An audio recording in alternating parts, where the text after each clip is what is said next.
Sa ngalan ng Ama at ng Anak at ng Espiritu Santo. Amen.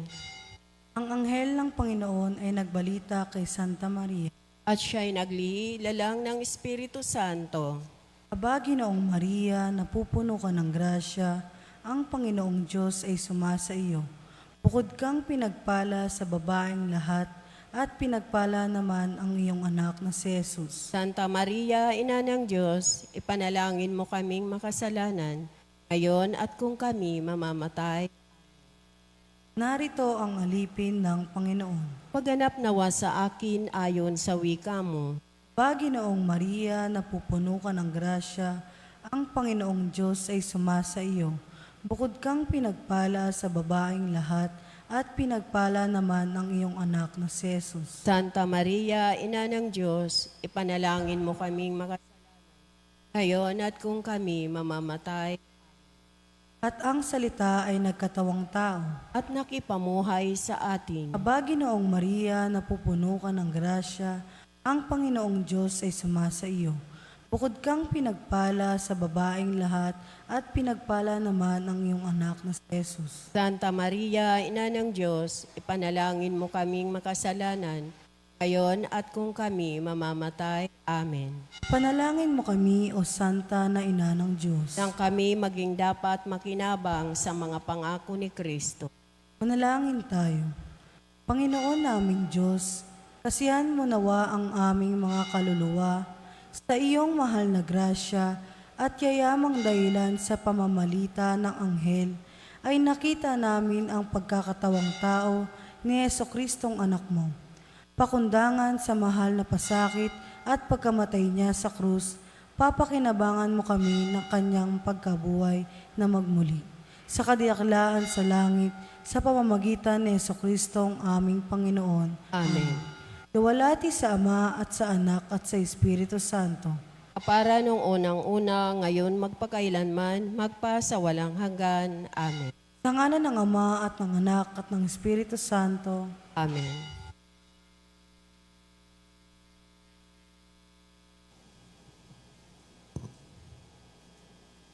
At ang mamumuno po sa ating banal na pagdiriwang ngayon ay ang ating pong Kora Paroko, Reverend Father Douglas D. Badong.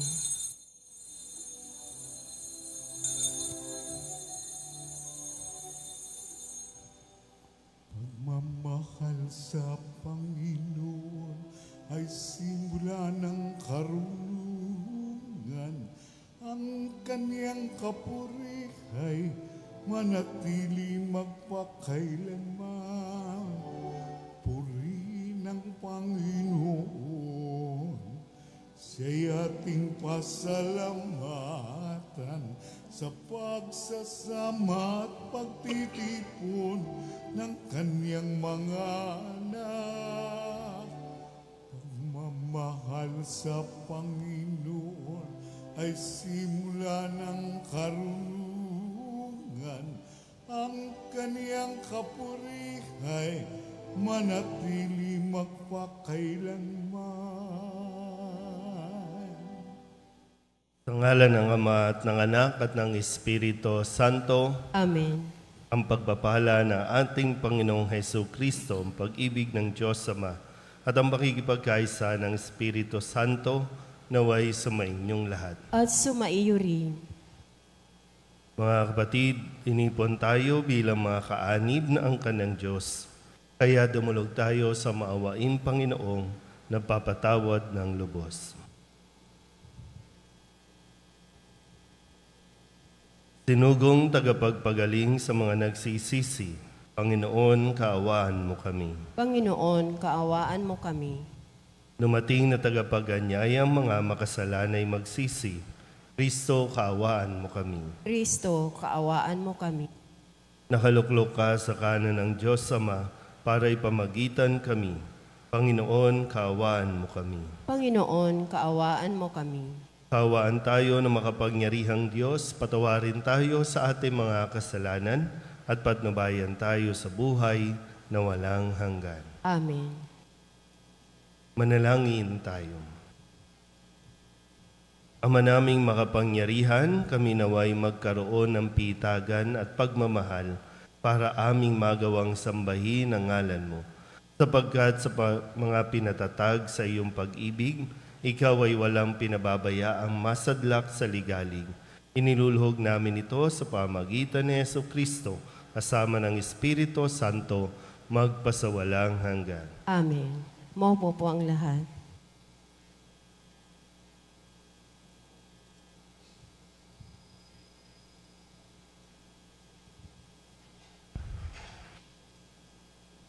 Pagbasa mula sa ikalawang aklat ng mga hari. Noong mga araw na iyon, sinabi ng punong saserdoting si Hilcias, nakita ko sa templo ng Panginoon ang aklat ng kautusan. Ibinigay niya ito kay Safan at binasa naman nito. Nang matupad na ang iniutos sa kanya, nagbalik siya sa hari at sinabing nabilang na ang salapi sa templo at naibigay na sa mga kinauukulan. Sinabi pa niya, ako'y binigyan ni Hilcias ng isang aklat at binasa niya ito sa hari. Nang marinig ng hari ang nilalaman ng aklat, pinunit niya ang kanyang kasuotan.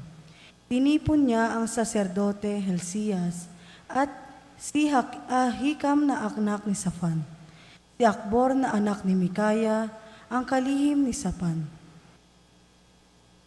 at ang mayordomong si Asaya. Sinabi niya, isanggunin ninyo ako at ang buong Juda sa Panginoon tungkol sa nilalaman ng aklat na ito.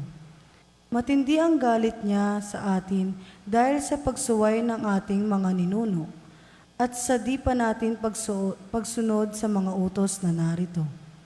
Ipinatawag ni Haring Osias ang matatanda ng Juda at Jerusalem, at sila'y nagpunta sa templo ng Panginoon. Kasama ang mga saserdote, ang mga propeta at ang buong bayan. Pagdating doon, pinabasa niya ang aklat na nakuha sa templo.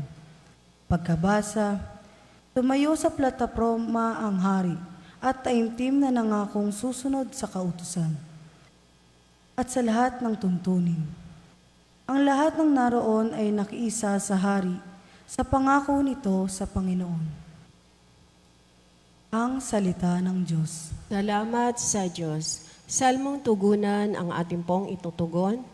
Ituro mo ang layunin ng mga utos mo sa amin.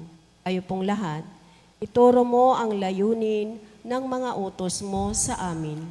Ituro mo, Panginoon, layunin ng kautusan, at iyon ang susundin ko habang ako'y nabubuhay. Tugon. Ituro mo ang layunin ng mga utos mo sa amin. Ituro mo ang batas mo't sisikapin kong masunod. Buong pusong iingat at susundin ng buong lugod. Tugon.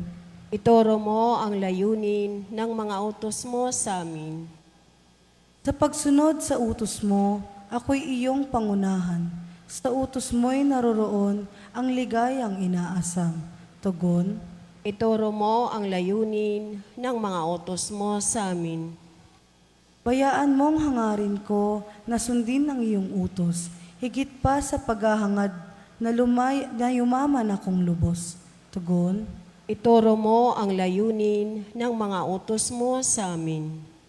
Ilayo mo ang pansin ko sa bagay na walang saysay, at ayon sa pangako mo'y pagpalain akong tunay.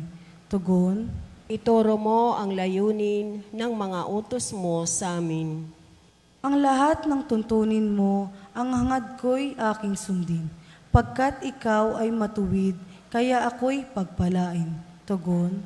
Ituro mo ang layunin ng mga utos mo sa amin. Tumayo po ang lahat. Hallelujah, hallelujah.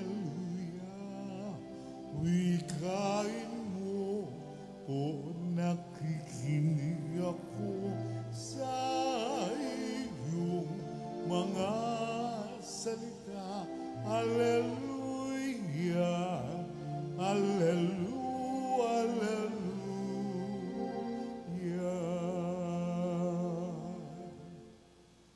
Sumainyo ang Panginoon. at sumaiyo rin. Ang mabuting balita ng Panginoon ayon kay San Mateo. Papuri sa iyo, Panginoon. Noong panahong iyon, sinabi ni Jesus sa kanyang mga alagad, "Mag-ingat kayo sa mga bulaang propeta. Nagsisilapit sila sa inyo na animoy tupa, ngunit ang totoo'y mababangis na asong gubat. Makikilala ninyo sila sa kanilang mga gawa. Napipitas ba ang ubas sa puno ng dawag o ang igos sa puno ng aroma? Nagbubunga ng mabuti ang bawat mabuting punong kahoy. Subalit nagbubunga ng masama ang masamang punong kahoy. Hindi maaaring magbunga ng masama ang mabuting punong kahoy, ni ng mabuti ang masamang punong kahoy. Ang bawat puno na di nagbubunga ng mabuti ay pinuputol at itinatapon sa apoy. Kaya nga, makikilala ninyo ang kanilang mga gawa, ang mga bulaang propeta." Ang mabuting balita ng Panginoon. Pinupuri ka namin, Panginoong Hesukristo. Opo po ang lahat. Isang mapagpalang maga po sa inyong lahat. Ngayon po ay Miyerkules ng 12 linggo sa karaniwang panahon. At sa araw na ito, sa pahayag ni Jesus na tayo po ay mag-ingat sa mga bulaang propeta. Nagsisilapit sila, animoy tupa, ngunit ang totoo'y mababangis na asong gubat. Sa ganitong mga pangungusap, parang ang paanyaya sa atin ay kailangan natin magkaroon talaga ng tinatawag na discernment. Yung malalim na pagninilay bago tayo sumang-ayon, bago tayo maniwala sa mga ipinahayag o ng mga taong naghahayag na sila ay propeta. Marami na tayong mga narinig sa panahon natin ngayon na mga nagtatayo ng kanilang mga sekta, nagtatayo ng kanilang mga tinatawag na relihiyon, bagong pananampalataya, mga nagsasabing ako ang tagapagligtas, ako ang anak ng Diyos, ako ang bagong tagapagpahayag. At magtataka ka rin dahil marami talaga ang naiimpluwensyahan. Marami ang umaanib, marami ang mga sumasali sa kanilang mga grupo o sa kanila po mga fellowship na tinatawag. Kaya nga, maging discerning tayo, maging mapagnilay tayo. At tingnan lagi, sinasabi nga ni Jesus din, tingnan ninyo kasi yung bunga ng kanilang mga gawa. Sa ngayon, marami tayong mga nagkakaroon ng mga kaso, ng mga simbahan na tinatawag, na lumalabas pa rin talaga kung ano yung mga anomalya, kung ano yung mga nangyayari.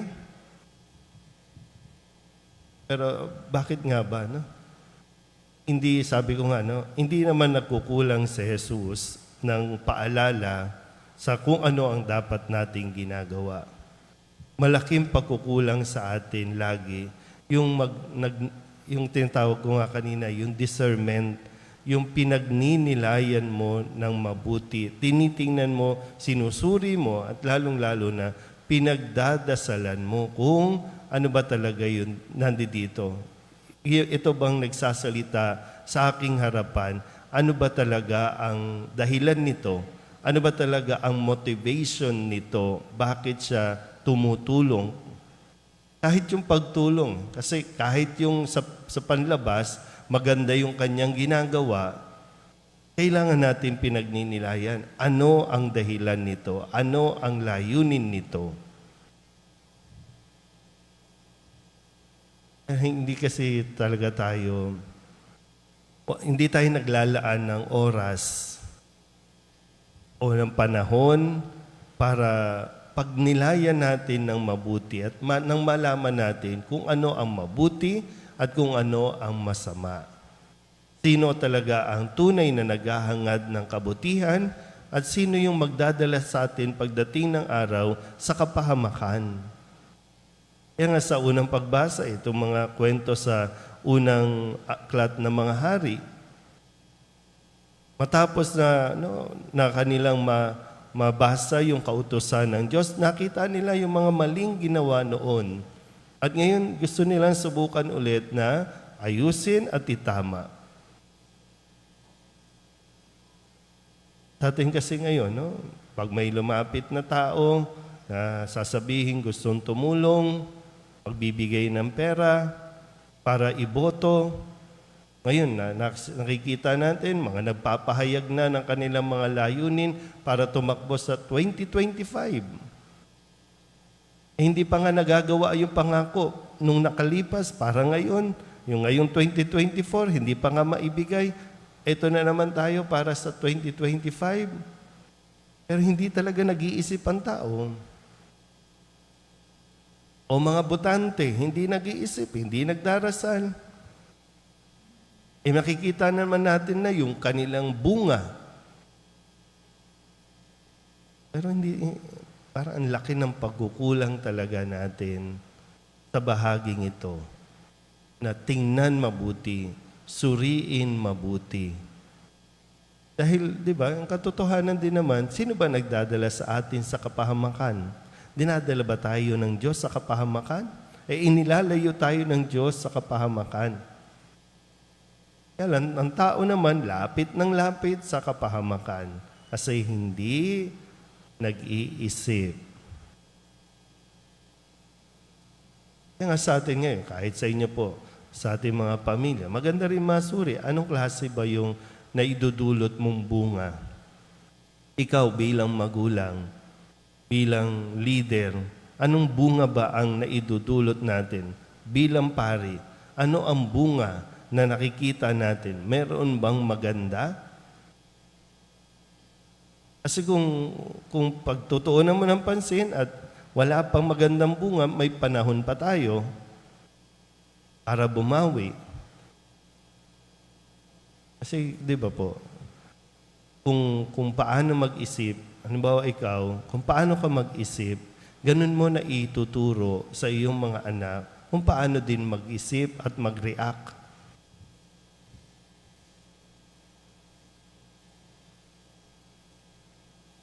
Sabi ulit ni Jesus, mag-ingat tayo. Pero ang desisyon ay nasa atin pa rin. Pero paalala lang niya, mag-ingat tayo. Matuto tayong sumuri kung ano ba talaga at sino ang nagkukunwari, nagbabalat anyo. Marami po, ang sabi ay mag-aanimoy tupa, pero sila sa totoo ay mababangis. Kung magpapahulog ka sa trap, ikaw yan. Tayo yan. Kasi yung kalayaan na ibinibigay sa atin ng Diyos, hindi naman niya binabawi yan. Pero tayo pa rin yan. Muli, ang paalala ni Jesus, mag-ingat tayo. Sa atin pong, kailangan natin pakinggan, kailangan natin suriin, and then magdidesisyon tayo.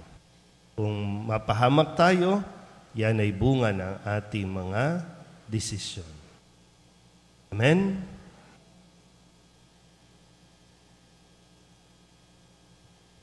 Tumayo ang lahat. Nagdulot sa atin ng panibagong buhay ang kamatayan at muling pagkabuhay ni Jesus sa pamamagitan ng ating mga panalangin.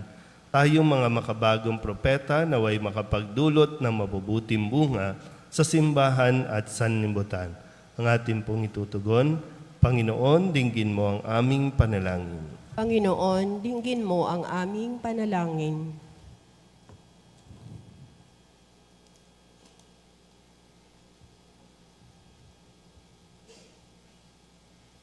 ang simbahan naway umakay sa mga Kristiyanong mananampalataya sa daan na nag-aatid sa pinahahalagang pag-ibig, katarungan at katotohanan. Manalangin tayo sa Panginoon. Panginoon, dinggin mo ang aming panalangin. Ang mga dukha naway huwag mapagsamantalahan o mailigaw ng mga huwad at mapaghangad na pinuno. Manalangin tayo sa Panginoon. Panginoon, dinggin mo ang aming panalangin. Ang galit ng mga taong nabiktima ng kawalan ng katarungan, naway maghilom at matuto silang muli na magtiwala at makipagkaibigan. Manalangin tayo sa Panginoon. Panginoon, dinggin mo ang aming panalangin. Ang mga may sakit at naghihingalo, naway tumanggap ng lakas mula kay Kristo na dumating upang tulungan ang may karamdaman at mahihina. Manalangin tayo sa Panginoon. Panginoon, dinggin mo ang aming panalangin. Ang mga yumao, naway ganap na tumanggap ng gantimpala sa kanilang mga pagsusumikap. Manalangin tayo sa Panginoon. Panginoon, dinggin mo ang aming panalangin. Dulog din natin sa Panginoon ang ating mga personal na kahilingan at mga panalangin para sa ating mga pamilya, kasama din ang mga kahilingan ng mga nanonood sa online. Lahat ng mga misang pasasalamat, special na intensyon, agarang paggaling ng mga may sakit, tang lahat ng mga kaluluwa na inihiling na ipagdasal sa misang ito.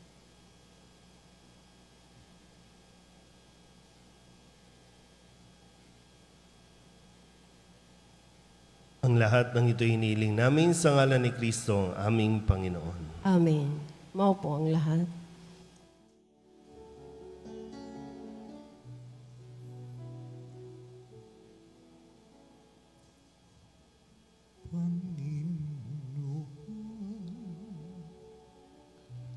Aming alay, itong alak at tinapay sa altar mo ilalagay. Tanggapin sa iyong kamay.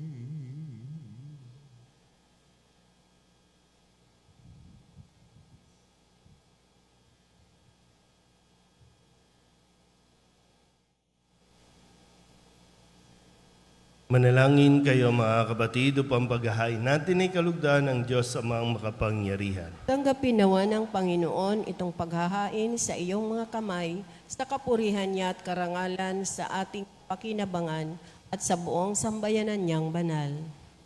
Ama naming lumikha, tanggapin mo ang aming paghahain ng papuri sa iyong kabutihan sa amin sa dulot nawa nitong kadalisayan.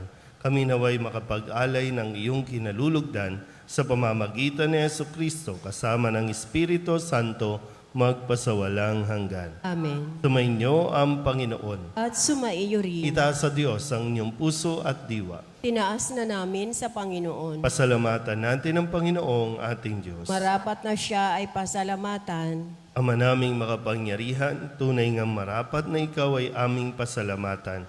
Ikinalugod mong likain ang sanlibutan na iyong pinagbabago at idinarangal sa pamamagitan ng iyong anak na kinalulugdan. Kaya't utang na loob ng iyong mga itinatangi at ng mga banal na kapiling mong lagi ang iyong paggiliw at pagkakandili. Kaya kaysa ng mga anghel na nagsisiawit ng papuri sa iyo nang walang humpay sa kalangitan, kami nagbubunyi sa iyong kadakilaan.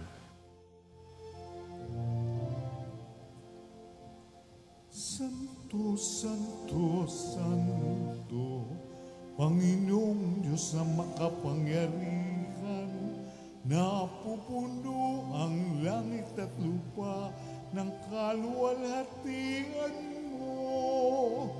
Hosana sa kaitaasan, pinagpala ang naparirito sa ngalan ng Panginoon. Hosana sa kaitaasan. Ama naming banal, ikaw ang bukal ng tanang kabanalan. Kaya't sa pamamagitan ng iyong Espiritu, gawin mong banal ang mga kaloob na ito upang para sa amin maging katawan at dugo ng aming Panginoong Hesu Kristo. Bago niya pinagtiis ang kusang loob na maging handog, hinawakan niya ang tinapay, pinasalamatan kaniya, pinaghati-hati ni iyon, iniabot sa kanyang mga alagad at sinabi, tanggapin ninyong lahat ito at kanin, ito ang aking katawan na ihahandog para sa inyo.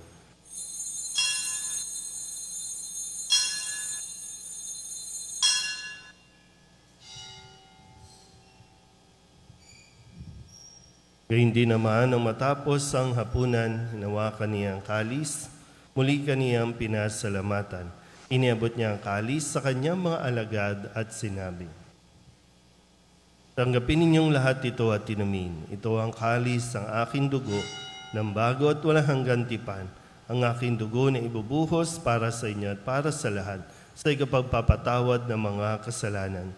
Gawin ninyo ito sa pag-alaala sa akin.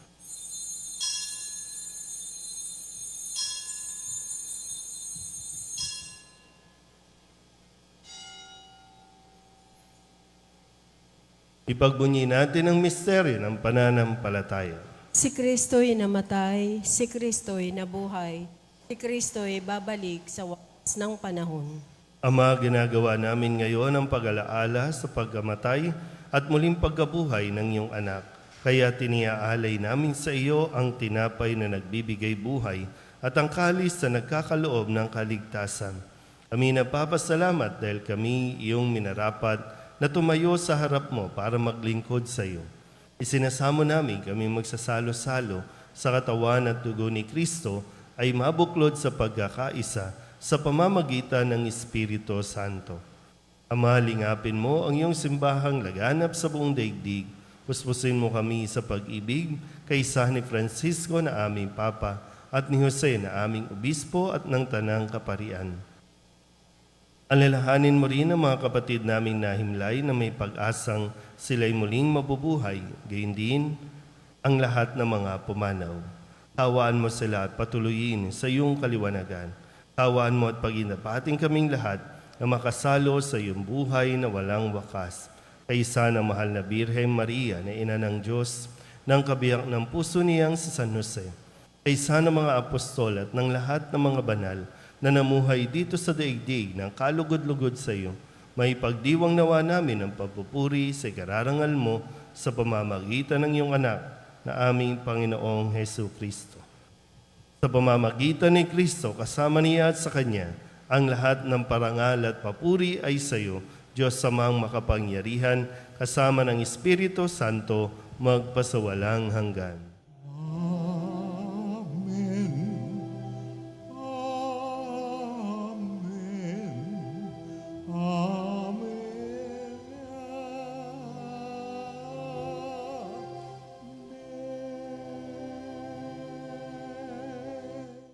Sa tagubilin naman nakagagaling na utos at turo ni Jesus sa Panginoon natin at Diyos, ipahayag natin ang lakas loob.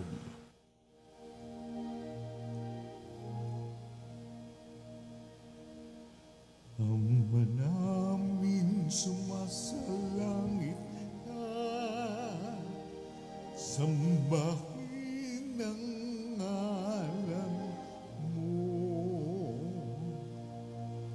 Mapasamin ang kaharian mo, sundin ang loob mo dito sa lupa para nang sa langit.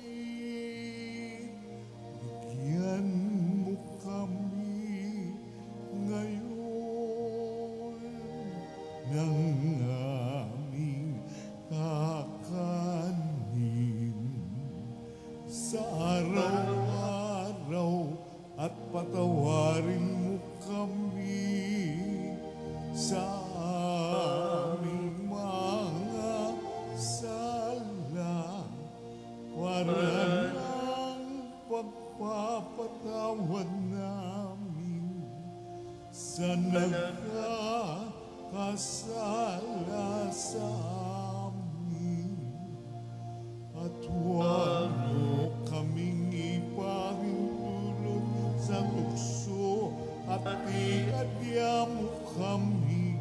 sa lahat ng masama.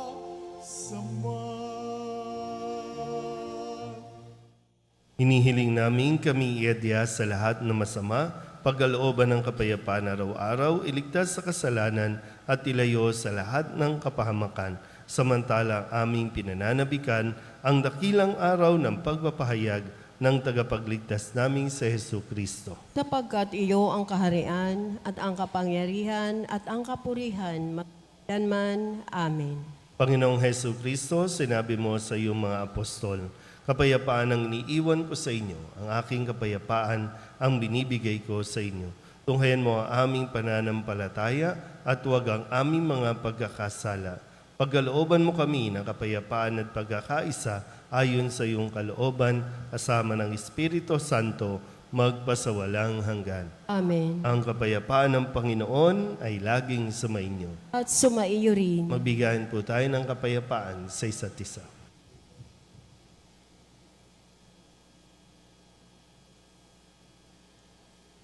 Kordero ng Diyos na nag-aalis ng mga kasalanan ng sanlibutan, maawa ka sa amin. Kordero ng Diyos na nag-aalis ng mga kasalanan ng sanlibutan, maawa ka sa amin. Kordero ng Diyos na nag-aalis ng mga kasalanan ng sanlibutan, ipagkaloob mo sa amin ang kapayapaan. Lumuhod po ang lahat.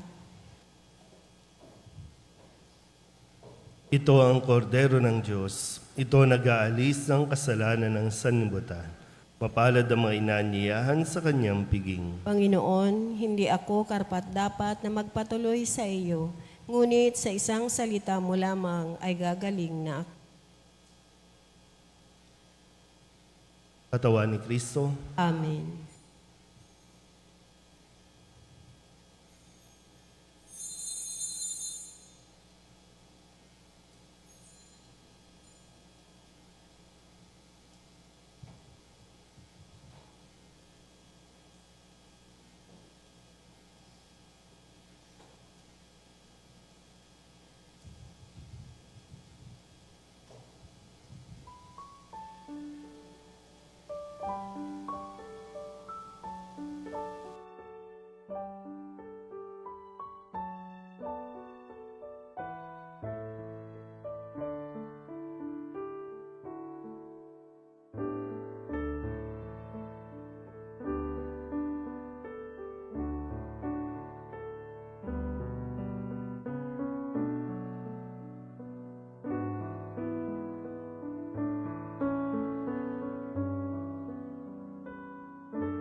manalangin tayo.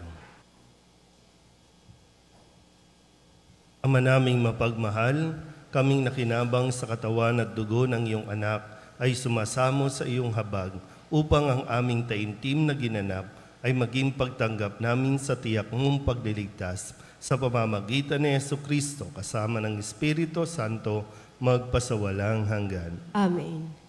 Sumainyo ang Panginoon At sumaiyo rin. at pagpalain kayo ng makapangyarihang Diyos, Ama at Anak at Espiritu Santo. Amen. Tapos sa banal na misa, humayo tayo sa kapayapaan ni Kristo. Salamat sa Diyos. Magandang umaga po.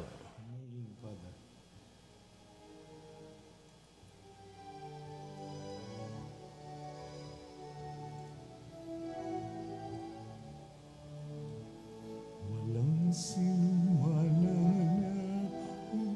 ay para sa sarili lamang.